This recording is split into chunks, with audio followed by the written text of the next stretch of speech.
Welcome, world history students, to your first day of 3 classes where Mr. Hart is going to be over in Italy. You'll notice, and I've set you up probably the last day or two before I left, with the fact that these lessons should be very familiar and not be completely different. You're not going to be reliant on a sub because of the recordings that I'm going to do and the instructions I gave prior to me getting out of the States. We should be, hopefully, on this document. There will be some links given at the top after I'm fully done recording, including a video that will start you off on the Mayas as we, for the first time, look at civilizations in the America continents, north and south. So, as it will say at the top, if you haven't watched this video yet, if you didn't press play prior to getting on this video you're watching right now, go and watch the Ancient Maya 101 video and then come back. And just like you would do with me in the room, you're going to take 5 slides of notes. Please notice that there's a knowledge check. So if you're just watching this on mute or just skimming through the video, you don't want to do that because you will answer a question before proceeding with your work with this document. Okay, so if you haven't done it, watch it and then come back. I'll take it. If you're at this part of the video, we're ready for your teaching for the day prior to getting into project work time. So let's go over some basics. Native Americans, or prior to like the last 30, 40 years, what you might have heard, it's not historically accurate, but it was a famous term, Indians, Native Americans, arrived, likely, this is a theory, into the Americas, way up, kind of, if you know where Alaska is, sort of western Canada area, through something called the Bering Land Bridge 35,000 years ago. If you remember one of your first assignments of the year where you looked at map charts of how humans moved around the planet, this is how human beings entered into the Americas. And what's going to happen, fast forward a good deal of years, sea levels rose after an ice age about 10,000 years ago.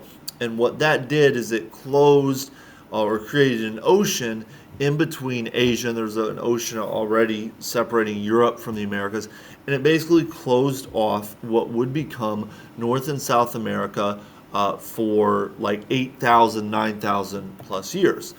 But while these continents were closed off from the rest of the world, developed complex ways of life emerged. I think there is a stereotype or a notion that all Native Americans before like Christopher Columbus showed up were kind of savages and wanderers and just all lived in the woods. And while there could be a dose of truth to that, there was actually a lot of empires and civilizations that hit the 7 traits of civilization that we've learned about so far this year, despite the fact that they were not connected to other parts of the world and other continents that we've explored so far.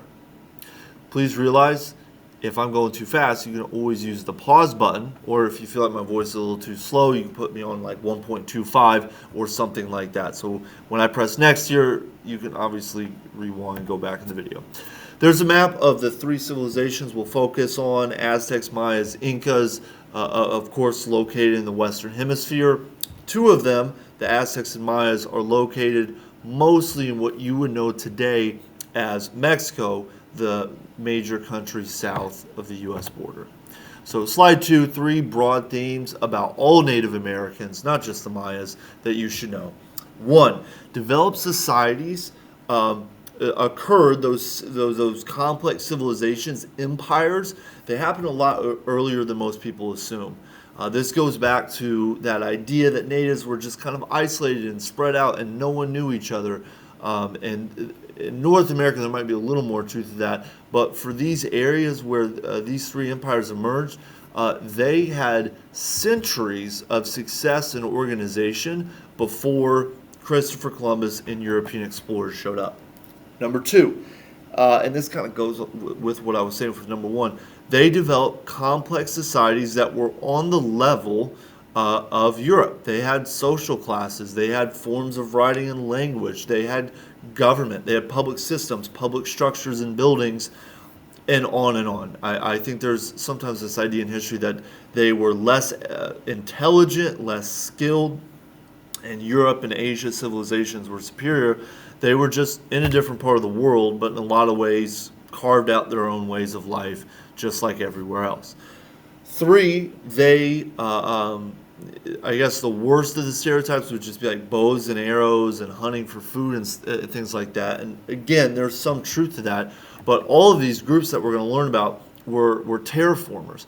They were really good at manipulating their environments to suit their needs. And every single one of these is going to have different styles of farming that they use to be able to have food, to have supplies for their civilizations, and have a consistent way of having basically a food supply for survival. So terraformer is just a fancy way of saying they knew how to use their environment or adjust their environment to suit their needs as they lived with the land that they lived on. So now, this is important. If you want to take an extra look at this, go back to the previous slide, re-listen to some of the things I've been saying. You might want to do that because you have a knowledge check here. So back on your document in your lesson, you are going to answer this question, just kind of showing me that you've actually watched and listened to this video, because I want you to write a couple sentences. What information about native civilizations, if you were talking to someone who knew very little about them or might have some false stereotypes, what might be some facts or information, or maybe some civilization names you could give them, that could maybe teach them and inform them a little bit more than stereotypes, and if they have a lack of knowledge, how would you tell someone, hey, here's what you should actually know, here's some facts that you might not understand about this area of the world in ancient history. So feel free, go back to the slides prior, rewind, whatever, to create an answer. Okay, what would you tell someone who isn't very informed about ancient civilizations? Think of the video, my slides. When you're ready to go for the info on the Mayas, come back.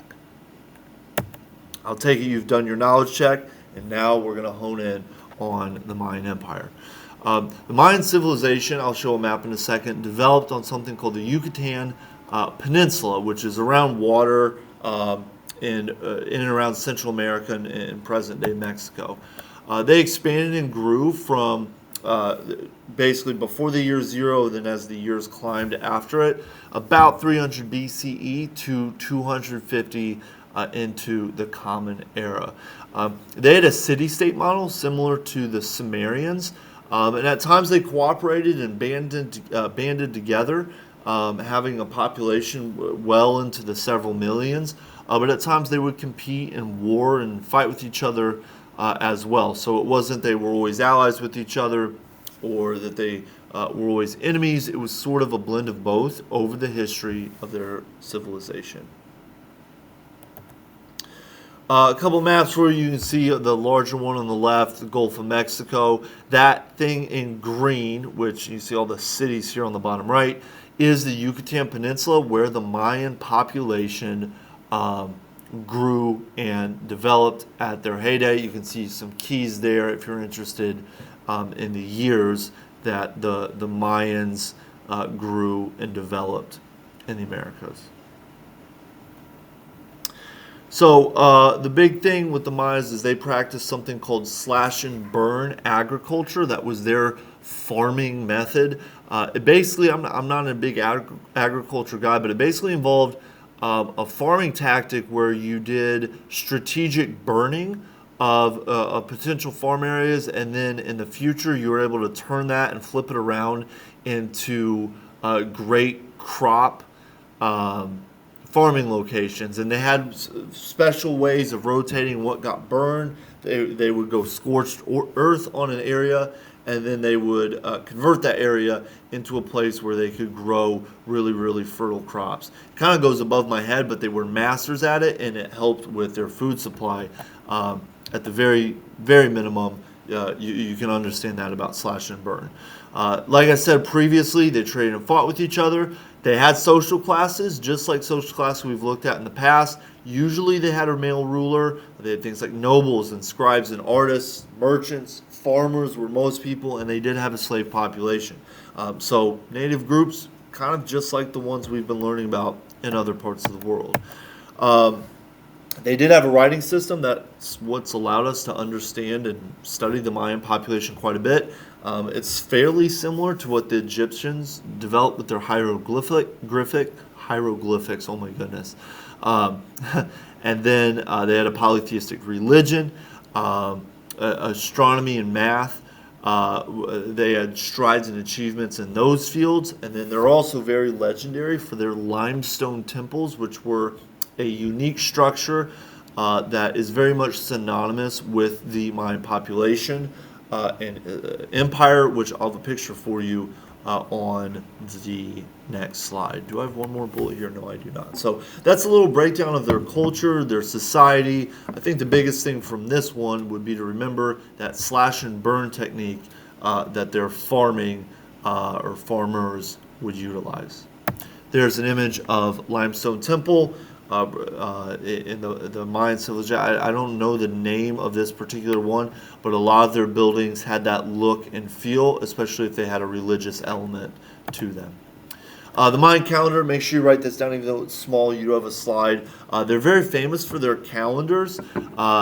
There have been theories even that have led to Hollywood movies about how their calendars can signal the potential end of the world. A lot of people thought in 2012 that because one of the Mayan calendars was going to end, that the world was going to end as well. So they developed calendars, some of which are still like influential to our calendars today, using astronomical, religious, and civil events in different categories to create their calendars. I think I included this in your lesson yourself. Again, some of this stuff goes above my head a little bit, but that's their breakdown of their different types of calendars, 1, 2, and 3, and they all have different styles. You'll notice that one on the far right is kind of the calendar we have today with the 365-day solar calendar, which, of course, is kind of the calendar that we still utilize to this day.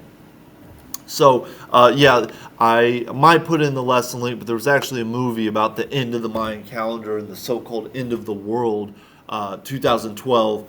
If you ever want to watch that movie or something, it is based on Mayan calendar theories.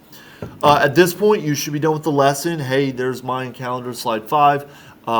Ideally, I think we've probably set this up before I left. You have your mini poster. There should be an example or two that I've pointed out. There should be extra papers if you don't have yours. If you started the class before I left or brought it back with you, obviously get that out. Your goal, because day 2 I'm gone, will be Aztecs, day 3 Incas, is to try to do about 1/3 of the assignment per day as your work for the class. So I've linked the full instructions that are also available in Canvas. Looks like this. You got videos and readings that give you successes and facts about each group, so you should have plenty of that. I think there's one that's very specific to the Mayans, yeah, right there in your lesson you could also refer to as well. And again, you don't have to have this all done today, September 17th or 18th, depending on what period you have me.